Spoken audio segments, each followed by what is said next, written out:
অবশেষে চূড়ান্ত বেইমানিটা প্রকাশ করেই ফেললো বিএনপি। ভাই, কালকে থেকে নিউজটা দেখার পর থেকে আমি হতভম্ব, আমি বেকুব, আমি টাসকিত এবং কিছুটা মধ্যে পাগল হয়ে গেছি, কারণ আমার খুব হাসি পাইতেছে। আই রিয়েলি ডোন্ট নো আমার এত হাসি আসতেছে কেন। আপনারা তো জানেন নিশ্চয়ই যে কোন অধ্যাদেশগুলো বাতিলের সুপারিশ করছে আমাদের সবার প্রিয় বিএনপি। একটা ছোট্ট শর্টস ব্রিফ দেই আপনাদেরকে।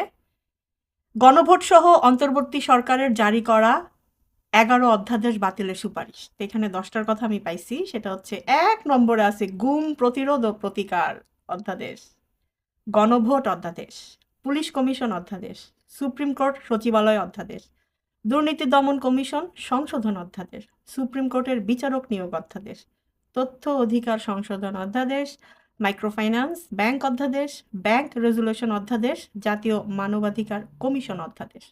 ওয়াও! তাহলে আর বাকি কি থাকলো? সিরিয়াসলি? আচ্ছা, এই যে গুম প্রতিরোধ ও প্রতিকার যে সংশোধনটা করতে চাচ্ছে অধ্যাদেশটা, এটা কিসের জন্য? কোন দরকারে? এটাতে কারা লাভবান হবে? সিরিয়াসলি? এই যে মানবাধিকার কমিশন অধ্যাদেশ, জাতীয় মানবাধিকার কমিশন অধ্যাদেশ, এইটা বাতিলের উদ্দেশ্যটা কি? এই যেই অধ্যাদেশগুলো বাতিল করতে চাচ্ছে, এটার মেইন রিজনটা কি? কোনটা লজিকের সাথে যায়? আর এগুলো বাতিল করলে আর কি বাকি থাকে? এই যে প্রকাশ্য বেইমানিটা ওরা করতেছে, মানে ওরা বাংলাদেশের জনগণরা অ্যাকচুয়ালি কি ভাবে? মানে ৫ই আগস্টের ঘটনাটা কি ওরা বেমালুম অস্বীকার করে, নাকি এটারে ফাইজলামি মনে করে? মানে বাঙালি যে আবার দাঁড়াইতে পারে, এই জিনিসটা ওদের মাথায় আসে না। মানে আপনারা চিন্তা করে দেখেন যে এরা আমাদেরকে কি অথর্ব মনে করে, কোন লেভেলের ছাগল মনে করে যে আমাদেরকে যা দিবে আমরা তাই কপ কপ করে খায় ফেলবো, যা ইচ্ছা তাই করবে, আমরা কেউ কিচ্ছু বলবো না। মানে মানুষের তো ন্যূনতম একটু ভয় লাগে, ওদের সেই জিনিসটাও নাই। এই কাজগুলো যে করতেছে, এই মদদ, এই সাহসটা অ্যাকচুয়ালি ওরা কোত্থেকে পাইতেছে? পাগলও তো নিজের ভালোটা বুঝে। আমি আসলেই জানি না, আমার মাথায় ঢুকে না। এই জন্য আমি এত হাসতেছি যে টাস্কিত হয়ে গেলে বা হতভম্ব হয়ে গেলে মানুষের অবস্থা বোধহয় এরকমই হয়।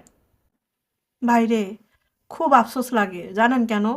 আমার তো কয়েকটা নেপালি ফ্রেন্ড আছে, ওরা তো আমার সাথে ফ্রেন্ড লিস্টে আছে।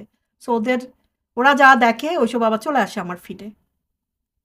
ওদের দেশ যেই সুন্দর করে স্ট্রাকচার্ড হইতেছে এখন, আহারে দেখলে কি আফসোস যে লাগে।